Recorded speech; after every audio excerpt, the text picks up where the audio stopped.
जय श्री कृष्ण। कौन था जरासंध, कैसे हुआ जरासंध का जन्म, क्यों हुआ जरासंध का वध, तो आइए जानते हैं जरासंध से जुड़ी कुछ रोचक बातें। महर्षि वेदव्यास द्वारा रचित महाभारत ग्रंथ में अनेक महारथी व बलशाली राजाओं का वर्णन है। ऐसा ही एक महारथी राजा था जरासंध। उसके जन्म व मृत्यु की कथा भी बहुत ही रोचक है। जरासंध मगध वर्तमान बिहार का राजा था। वह अन्य राजाओं को हराकर अपने पहाड़ी किले में बंदी बना लेता था। जरासंध बहुत ही क्रूर था। वह बंदी राजाओं का वध कर चक्रवर्ती राजा बनना चाहता था। भीम ने 13 दिन तक कुश्ती लड़ने के बाद जरासंध को पराजित कर उसका वध किया था। जरासंध मथुरा के राजा कंस का ससुर एवं परम मित्र था। उसकी दोनों पुत्रियों आसित व प्रापित का विवाह कंस से हुआ था। श्री कृष्ण से कंस वध का प्रतिशोध लेने के लिए उसने 17 बार मथुरा पर चढ़ाई की, लेकिन हर बार उसे असफल होना पड़ा। जरासंध के भय से अनेक राजा अपने राज्य छोड़कर भाग गए थे। शिशुपाल जरासंध का सेनापति था। जरासंध भगवान शंकर का परम भक्त था। उसने अपने पराक्रम से 86 राजाओं को बंदी बना लिया था। बंदी राजाओं को उसने पहाड़ी किले में कैद कर लिया था। जरासंध 100 को बंदी बनाकर उनकी बलि देना चाहता था, जिससे कि वह चक्रवर्ती सम्राट बन सके।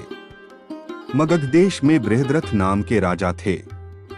उनकी 2 पत्नियां थीं, लेकिन उन्हें कोई संतान नहीं थी। एक दिन संतान की चाह में राजा बृहद्रथ महात्मा चंड कौशिक के पास गए और सेवा कर उन्हें संतुष्ट किया।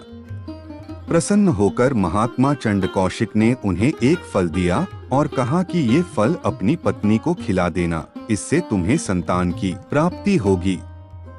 राजा बृहद्रथ की 2 पत्नियां थीं। राजा ने वह फल काटकर अपनी दोनों पत्नियों को खिला दिया। समय आने पर दोनों रानियों के गर्भ से शिशु के शरीर का एक एक टुकड़ा पैदा हुआ। रानियों ने घबराकर शिशु के दोनों जीवित टुकड़ों को बाहर फेंक दिया।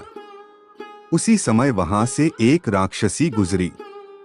उसका नाम जरा था। जब उसने जीवित शिशु के 2 टुकड़ों को देखा तो अपनी माया से उन दोनों टुकड़ों को जोड़ दिया और वह शिशु एक हो गया। एक शरीर होते ही वह शिशु जोर जोर से रोने लगा। बालक की रोने की आवाज सुनकर दोनों रानियां बाहर निकली और उन्होंने उस बालक को गोद में ले लिया। राजा बृहद्रथ भी वहां आ गए और उन्होंने उस राक्षसी से उसका परिचय पूछा। राक्षसी ने राजा को सारी बात सच सच बता दी। राजा बहुत खुश हुए और उन्होंने उस बालक का नाम जरासंध रख दिया, क्योंकि उसे जरा नाम की राक्षसी ने संधित जोड़ा किया था। जरासंध का वध करने के लिए भगवान श्री कृष्ण ने योजना बनाई। योजना के अनुसार श्री कृष्ण, भीम व अर्जुन ब्राह्मण का वेश बनाकर जरासंध के पास गए और उसे कुश्ती के लिए ललकारा। जरासंध समझ गया कि ये ब्राह्मण नहीं है। जरासंध के कहने पर श्री कृष्ण ने अपना वास्तविक परिचय दिया। जरासंध ने भीम से कुश्ती लड़ने का निश्चय किया। राजा जरासंध और भीम का युद्ध कार्तिक कृष्ण प्रतिपदा से 13 दिन तक लगातार चलता रहा। 14वें दिन भीम ने श्री कृष्ण का इशारा समझकर जरासंध के शरीर के 2 टुकड़े कर दिए।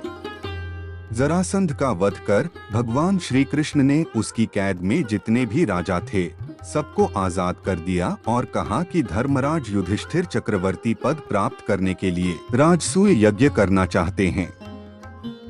आप लोग उनकी सहायता कीजिए। राजाओं ने श्री कृष्ण का यह प्रस्ताव स्वीकार कर लिया और धर्मराज युधिष्ठिर को अपना राजा मान लिया। भगवान श्री कृष्ण ने जरासंध के पुत्र सहदेव को अभयदान देकर मगध का राजा बना दिया। जय श्री कृष्ण।